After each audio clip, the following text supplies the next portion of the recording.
Neotia Getwell, a multi speciality hospital, Matigara, Siliguri.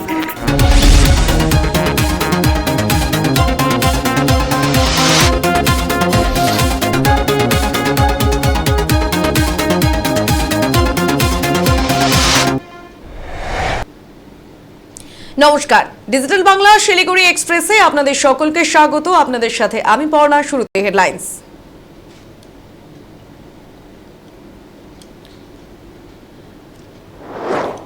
Thread কালচারে অভিযুক্ত 5 পড়ুয়া শাস্তি লঘু করে দিল Uttarbanga medical college council committee.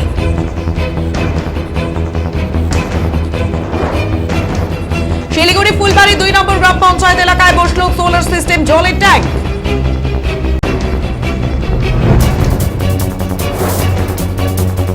শিলিগুড়িতে চুরির ঘটনায় গ্রেপ্তার এক।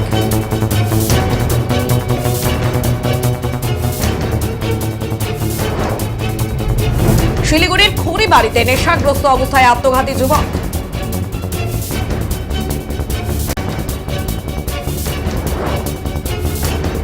রাজ্যের বর্তমান সরকারকে সরিয়ে দেওয়ার আহ্বান বিজেপি নেতা শ্রমিক ভট্টাচার্যের। এবার আসছে বিস্তারিত খবরে। উত্তরবঙ্গ মেডিকেল কলেজ ও হাসপাতালে ট্রেড কালচারে অভিযুক্ত 5 পড়ুয়ার বিরুদ্ধে কড়া পদক্ষেপ নিয়েছিল কলেজ কর্তৃপক্ষ। বহিষ্কার করা হয়েছিল তাদের, কিন্তু সেই সিদ্ধান্ত বদল হয়ে গেল অবশেষে। তাদের শাস্তি লঘু করা হলো বুধবারের কলেজ কাউন্সিলের বৈঠকে। জানানো হয়েছে তাদের 6 মাসের জন্য সাসপেন্ড করা হয়েছে। এই পরিস্থিতিতে তারা কলেজের তরফে কোনো প্রকার সুযোগ সুবিধা পাবে না, এমনকি আগামীতেও হস্টেল ব্যবহারের সুযোগও মিলবে না। হঠাৎ করেই সিদ্ধান্ত বদল। তদন্ত কমিটির দেওয়া রিপোর্টে পরপর তাদের বহিষ্কার করা হলেও পরে কেন 6 মাসের জন্য সাসপেন্ড তার সদুত্তর অবশ্য সঠিকভাবে মেলেনি। এক্ষেত্রে অবশ্য কলেজ কর্তৃপক্ষ হিউম্যান গ্রাউন্ড তুলে ধরেছে। সেক্ষেত্রে প্রশ্ন উঠছে, তবে কি কোনো চাপের কাছে নতি স্বীকার করলো কলেজ কর্তৃপক্ষ? কেন আচমকাই সিদ্ধান্ত বদল, যেখানে অন্যান্য ক্ষেত্রে রাজ্যের অন্যান্য জেলায় এই ধরনের একই থ্রেড কালচারে যেখানে গুরুতর সাজা ঘোষণা করা হচ্ছে, ঠিক সেই জায়গায় দাঁড়িয়ে উত্তরবঙ্গ মেডিকেল কলেজে কেন এই পরিস্থিতি? কেন শাস্তি লঘু করে দিল Uttarbanga medical college council committee? এটা নিয়েই এই মুহূর্তে প্রশ্ন উঠছে।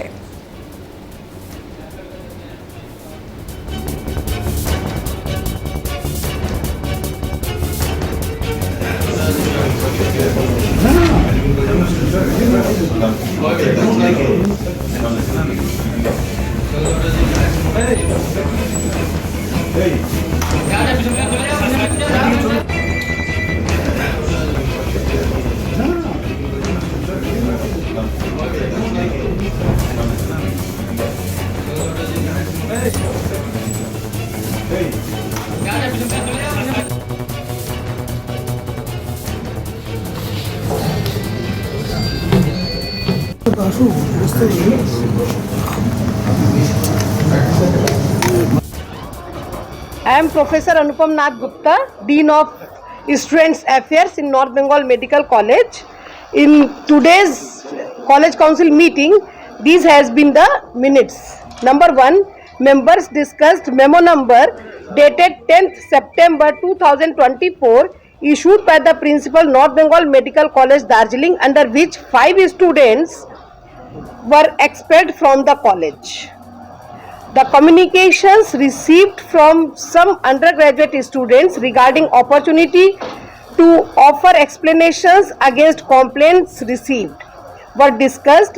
Members of the inquiry committee clarified that all students were given the opportunity to present their cases, and 4 out of 5 students had appeared on 7th September 2024 before the inquiry committee.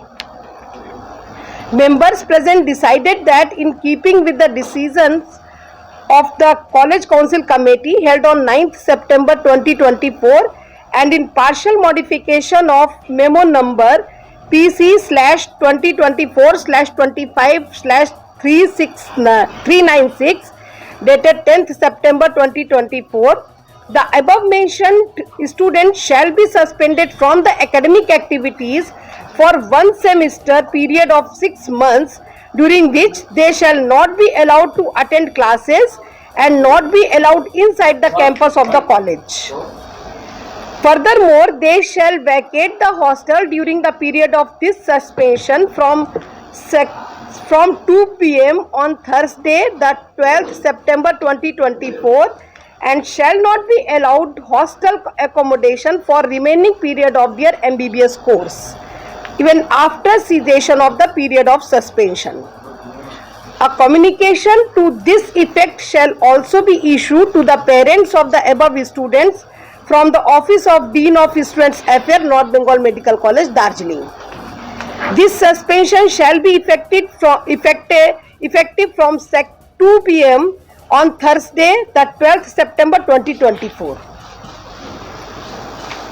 Madam, what is the reason for changing this punishment? Actually, students have applied for reconsideration, so we have accepted their request and asked emergency college council meeting to all the HODs, and this has been decided today. I am Professor Anupam Nath Gupta. তাহলে উঠতে বসতে হতো এর আগে পর্যন্ত। অভিক বলে না, এদের গ্রুপে যে কোনো চামচা মামচাদের এসে প্রেশার দিত আমরা দেখেছি। আমি কারো স্পেসিফিক নাম বলবো না, রামসাম যদুমুদেরও তো প্রেশার দেয় দেখি। এখন সিচুয়েশন দেখি আমাদের কলিগরা প্রচণ্ড রকমের প্রোঅ্যাক্টিভ রোল নিয়েছেন। আশা করি আমরা একটা কংক্রিট অ্যান্ড কনস্ট্রাকটিভ জায়গাতে যাব। এই যে পাঁচজনের বহিষ্কার এবং রাতারাতি কিছুটা হলো না, দেখুন স্টুডেন্টদেরকে ওখানে আমাদের কিছু টেকনিক্যাল প্রবলেম হয়েছে, আমরা কেউই লয়ের লোক না, এবং কলেজ কাউন্সিল কোনো ডিসিশন নাও মানে কলেজ কাউন্সিল সেই ডিসিশনটাকে অ্যামেন্ড করতে পারবে না সেরকমও নয়। আমরা টিচার, স্টুডেন্টরা যত ক্রাইমই করুক না কেন, এন্ড অফ দ্য ডে আমাদেরও কিছু না কিছু রেসপন্সিবিলিটি রয়ে যাবে। আমরা তো কোনো স্টুডেন্টকে একেবারে মানে সমাজের মধ্যে যদি এখন একে ডাক্তারি থেকে বার করে সমাজে দিয়ে দেওয়া যায়, এ তো অলরেডি ক্রিমিনালের অর্ধেক হয়ে আছে, এ তো একেবারে মানে বিশাল বড় ক্রিমিনাল হয়ে যাবে। কাজে ভাঙা কাচের টুকরো সোসাইটিকে না দিয়ে এই কাচের টুকরোকে ঘষে মেজে আমাদেরকে ঠিক করতে হবে। তা আমি প্রপোজাল দিয়েছি আমাদের জলপাইগুড়ি ইঞ্জিনিয়ারিং কলেজ, ও চেনে খুব ভালো করে, তা সেখানে সেই জলপাইগুড়ি ইঞ্জিনিয়ারিং কলেজের ছেলেরা একবার ভীষণ র্যাগিং করেছিল আজ থেকে বোধহয় বছর 20-25 আগে। সেই সময় ওদের ওই পুরো গ্রুপটাকে 20-30 জনের গ্রুপকে রামকৃষ্ণ মিশনের মতন একটা প্রতিষ্ঠানে রাখা হয়েছিল। কারণ এদের কিন্তু সাইকিয়াট্রিক রিহ্যাবিলিটেশনও দরকার, প্লাস একটু হলিস্টিক রিহ্যাবিলিটেশনও দরকার। কারণ এভাবে ক্রিমিনালদের রাস্তায় ছাড়া যাবে না, সোসাইটিতে ছাড়া যাবে না, এদেরকে রেকটিফিকেশন করতে হবে, কারেক্টিভ অ্যাকশন নিতে হবে। তা এটা এখন প্রস্তাব দেওয়া আছে, দেখি কি মানে। তাহলে উঠতে বসতে হতো এর আগে পর্যন্ত। আজকে যে কাউন্সিল মিটিংটা হয়েছে সেখানে আমাদেরকে আজকেও কোনো ডাকা হয়নি, আমাদের দিকটা শোনা হয়নি। আগের দিন যে কাউন্সিল মিটিং হয়েছিল সেখানেও ঠিকভাবে শোনা হয়নি আমাদের দিকটা। তো কোন গ্রাউন্ডে এরকম পানিশমেন্ট দেওয়া হচ্ছে এটা আমি নিজেও জানি। আমি পানিশমেন্ট পেয়েছি, কেন পানিশমেন্ট পেয়েছি নিজেও জানি। এই 6 মাস মধ্যে মানে ফার্দার নতুন রেস্ট্রিকশন করলে আমি একটা গল্প আপনাদের বলতে চাই। ধরুন আপনার কাছে দুটো রুম আছে, ধরুন আপনার কাছে দুটো রুম আছে এবং সেখানে অ্যাকোমোডেট করতে হবে 20 জনকে।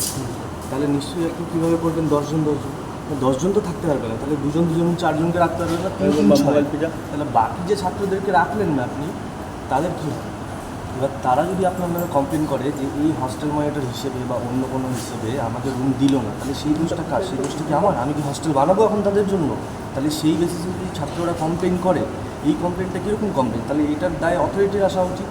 অথরিটি আমাকে হস্টেল মনিটর হিসেবে অ্যাপয়েন্ট করেছিল, এটাই আমি বলবো যে আমাকে কেন পানিশ করা হয়েছে নিজেও জানি। অভিজ্ঞ দেখেছো না? আজকে যেখানে আসতো আজকে কিছু বলেছিলেন? আজকে আমাদের কোনো ডাকাই হয়নি, কিছু হয়নি। কালকেও মানে ফোন করে একটা নোটিশ ধরিয়ে দেওয়া হয়েছিল, আজকেও ফোন করে নোটিশ। নেক্সট কোনো ফার্দার কোনো পদক্ষেপ প্ল্যান অফ অ্যাকশন কি হবে তোমার? সেটা ভেবে দেখবো। হোস্টেলে তোমাদের আর থাকতে দেবে না, পরিষ্কার করে দেবে। হ্যাঁ, 6 মাস পরে সামনে তোমাকে আবার তোমার ক্লাস করতে হবে, বাট হোস্টেলে থাকতে হবে। সেক্ষেত্রে তোমরা কী ভাবছো? আপাতত আমি এখনও কিছু ভাবিনি। এখন আমি দেখি একবার স্যারদের সবার সাথে কথা বলে, এইচওডি স্যার ম্যাম যারা আছে, প্রিন্সিপাল সবার সাথে একবার কথা বলে দেখি কী বলছেন তারা এটা নোটিশ নিয়ে, তারপরে ফার্দার জিনিসটা ভেবে দেখবো। ঐশিয়া কৃষি আছে এখানে তারা তোমার নামটা একটু থ্রেড কালচার নিয়েও তো তোমাদের বিরুদ্ধে অভিযোগ ছিল। হ্যাঁ, সেই অভিযোগগুলো কে অভিযোগ করেছে, কী ধরনের অভিযোগ করেছে, সেই অভিযোগগুলো যদি আমি না জানি তাহলে আমি সেটার এগেনস্টে কী রিপ্লাই দেবো বা কী করবো সেটা তো আমি জানি না। তোমরা জানতে না? না, আমাদের কিছু জানানো হয়নি। অভিজ্ঞদের সাথে যোগাযোগ রয়েছে? না, কোনো যোগাযোগ নেই। শাহিন বা ইয়ের সঙ্গে? না, কোনো যোগাযোগ।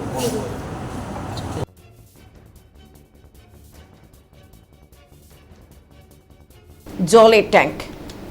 ফুলবাড়ির 2 নম্বর গ্রাম পঞ্চায়েতের পুটিমারি সংলগ্ন লক্ষ্মীজোত এলাকায় প্রায় 3.5 লক্ষ টাকা খরচ করে সোলার সিস্টেম এই জলের ট্যাঙ্কটি স্থাপন করেন গ্রাম পঞ্চায়েত সদস্য কিশোর চন্দ্র রায়। প্রত্যন্ত গ্রাম এলাকায় স্বচ্ছ পানীয় জল সরবরাহের লক্ষ্যে উদ্যোগী রাজ্য সরকার। পশ্চিমবঙ্গ তাতে প্রত্যেকটি রাজ্যের গ্রামের সাধারণ মানুষ যাতে স্বচ্ছ পানীয় জল পায় সেজন্য প্রত্যেক এলাকায় বসানো হচ্ছে সোলার সিস্টেমের এই ট্যাঙ্কগুলি। সেই মতো এলাকাবাসীদের দাবি মেনে বুধবার ফুলবাড়ি 2 নম্বর গ্রাম পঞ্চায়েতের পুটিমারি সংলগ্ন লক্ষ্মীজোত গ্রামে স্থানীয় পঞ্চায়েত সদস্য কিশোর চন্দ্র রায়ের উদ্যোগে সোলার সিস্টেম একটি জলের ট্যাঙ্ক বসানো হয়। এতে গ্রামের কয়েকশো মানুষ উপকৃত হবে বলে জানান তিনি। অন্যদিকে বাড়ির পাশে বিশুদ্ধ পানীয় জল পেয়ে খুশি এলাকাবাসীরাও। বুধবার এই জলের ট্যাঙ্কটির উদ্বোধন করেন এলাকার পঞ্চায়েত সদস্য তথা ফুলবাড়ি 2 নম্বর অঞ্চলের উপপ্রধান কিশোর চন্দ্র রায়। এছাড়া উপস্থিত ছিলেন তৃণমূল কংগ্রেসের ডাবগ্রাম ফুলবাড়ি ব্লক সহসভাপতি মতিন চন্দ্র রায়, পঞ্চায়েত সমিতির সদস্য সুমন্ত কুমার বিশ্বাস, 291 নম্বর পার্টির বুথ সভাপতি রিয়াজউদ্দিন মোহাম্মদ সহ অন্যরা।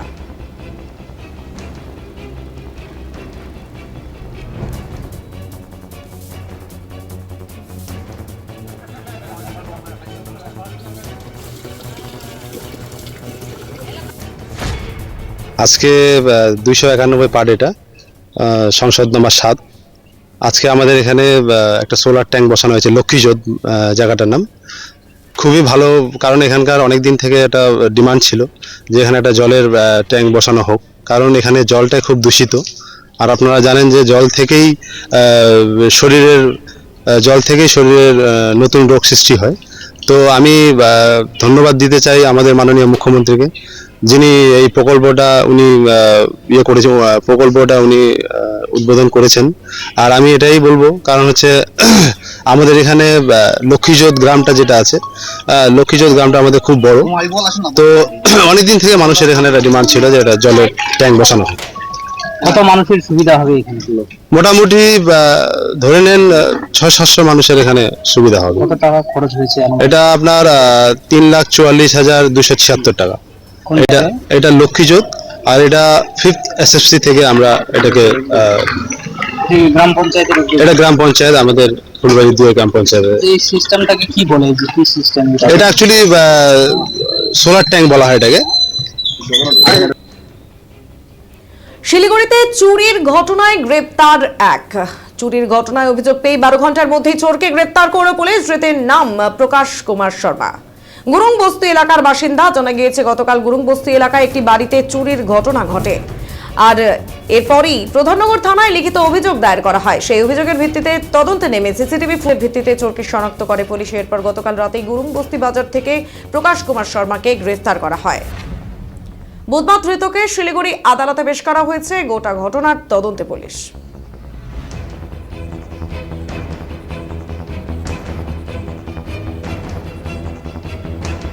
শিলিগুড়ির খড়িবাড়িতে নেশাগ্রস্ত অবস্থায় আত্মঘাতী যুবক। চাঞ্চল্য এলাকায়। নেশায় আসক্ত হয়ে গলায় ফাঁস লাগিয়ে আত্মঘাতী হল যুবক। খড়িবাড়ির বুড়াগঞ্জের ধামবিটা জোট এলাকার ঘটনা। মৃত যুবকের নাম হৃদয় সিংহ, বয়স 23। পরিবার সূত্রে জানা গিয়েছে মঙ্গলবার সন্ধ্যায় নেশা আসক্ত থাকায় যুবককে বকাবকি করে পরিবারের সদস্যরা। পরবর্তীতে ঘরে যুবককে ঝুলন্ত অবস্থায় দেখতে পান তারা। তড়িঘড়ি যুবককে উদ্ধার করে খড়িবাড়ি হাসপাতালে নিয়ে আসা হলে কর্তব্যরত চিকিৎসকরা তাকে মৃত বলে ঘোষণা করে। মৃতদেহ ময়নাতদন্তের জন্য উত্তরবঙ্গ মেডিকেল কলেজ ও হাসপাতালে পাঠানো হয়েছে। গোটা ঘটনার তদন্তে খড়িবাড়ি থানার পুলিশ।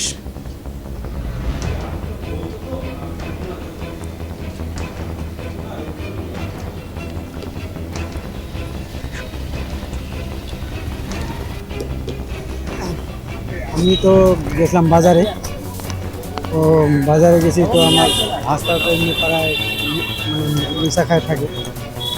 তো বাজার থেকে এসে আমি গেলাম ওর ঘরের মধ্যে ঢুকতে। তোকে আমি বললাম তো এত খাইস না, খাওয়াটা একটু কম কর, ওইভাবে বলে আমি বাড়িতে গেলাম। বাড়িতে বাজার টাজার নিয়ে আসছি, যাই সবজি টবজি গেলাম বানাইতে। 5-10 মিনিটে পরে দেখলাম পুরো কান্নাকাটি, ওর মধ্যে ফাঁসি দেয়। কি মনে এই নেশাতে ও মনে দিছে ফাঁসি দেওয়া। পড়াশোনা করতে কি? পড়াশোনা করে না, বাদ দিছে। প্রেমের সম্পর্ক হতে পারে? প্রেমের সম্ভব তো নেই। কটা থেকে প্রায় 7:30 দিকে। আপনারা কখন জানতে আমি এই বাড়িতে ঢোকার মোটামুটি ও তখন বাড়িতে ভালোই ছিল, 10 মিনিটে পরে ও কাজটা করছে। তখন কি হসপিটাল নিয়ে আসছেন? তখন দেখে তখন নামালাম, তো তখন জিপ ছিল একটা, তো ওই হসপিটাল নিয়ে আসার সাথে সাথে আধা রাস্তায় একটু কি নাম ভাষার? হৃদয় সিং।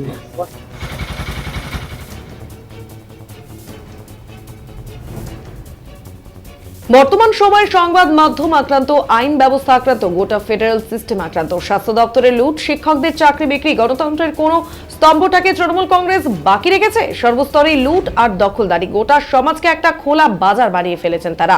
এর বিরুদ্ধে সোচ্চার হয়ে এই সরকারটাকে সরিয়ে দিতে হবে। বুধবার শিলিগুড়িতে বিজেপির সাংগঠনিক জেলা কার্যালয়ের সদস্যরা অভিযান 2024 কর্মসূচির পর সাংবাদিকদের মুখোমুখি হয়ে কথা বললেন বিজেপির মুখপাত্র তথা রাজ্যসভার সাংসদ শ্রমিক ভট্টাচার্য। উপস্থিত ছিলেন শিলিগুড়ি সাংগঠনিক জেলা সভাপতি অরুণ মণ্ডল, আলিপুরদুয়ার সাংসদ মনোজ টিকা, ফালাকাটার বিধায়ক দীপক বর্মন সহ উত্তরবঙ্গের একাধিক জেলার বিজেপির সাংগঠনিক সভাপতি ও কার্যকর্তারা। তিনি বলেন, নিম্ন আদালতের বিচারপতি জানাচ্ছেন, পক্সো মামলার রায় যদি পছন্দ না হয় তাহলে যেভাবে পরিবারের উপর আক্রমণ করার কথা বলা হচ্ছে তৃণমূলের পক্ষ থেকে, এই অবস্থায় বিচার করা যায় না।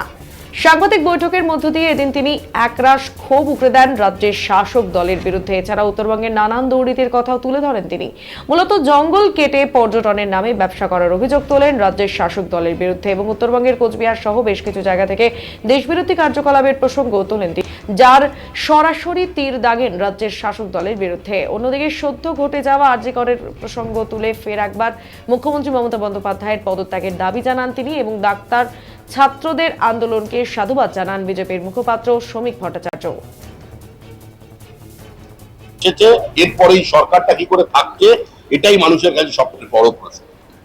লিখিতভাবে নিম্ন আদালতের বিচারপতি তিনি জানাচ্ছেন যে পক্সো মামলার রায় যদি পছন্দ না হয় তাহলে যে ভাষায় আমাদের আক্রমণ করা হচ্ছে, প্রাণনাশের, আমাদের পরিবারকে উপরে আক্রমণ করে কথা বলা হচ্ছে তৃণমূলের পক্ষ থেকে, এই অবস্থায় বিচার করা যায় না।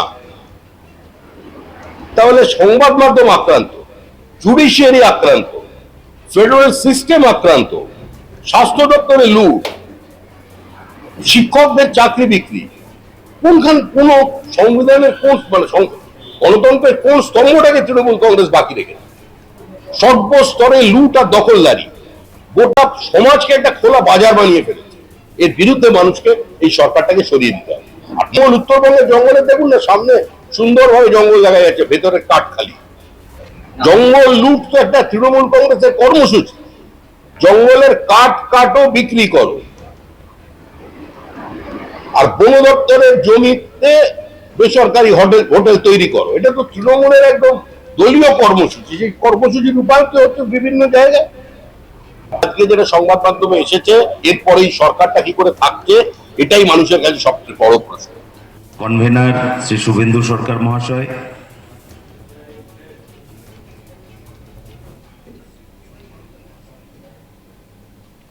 এখনকার মতো এই পর্যন্তই। শিলিগুড়ির সমস্ত খবর দেখতে চোখ রাখুন ডিজিটাল বাংলার পর্দায় প্রতিদিন রাত 8টায়। ডিজিটাল বাংলা, আগেভাগে সবার আগে।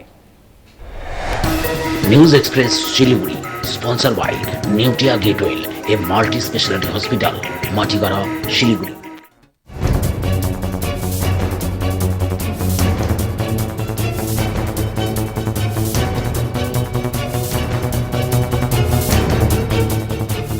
শিলিগুড়ি সমতল, পাহাড়, রাজনৈতিক অরাজনৈতিক, বিনোদন, ব্যবসা, স্বাস্থ্য, খেলাধুলো, সমস্ত খবর দেখতে চোখ রাখুন নিউজ এক্সপ্রেস শিলিগুড়ি, প্রতিদিন রাত 8টায় ডিজিটাল বাংলার পর্দায়।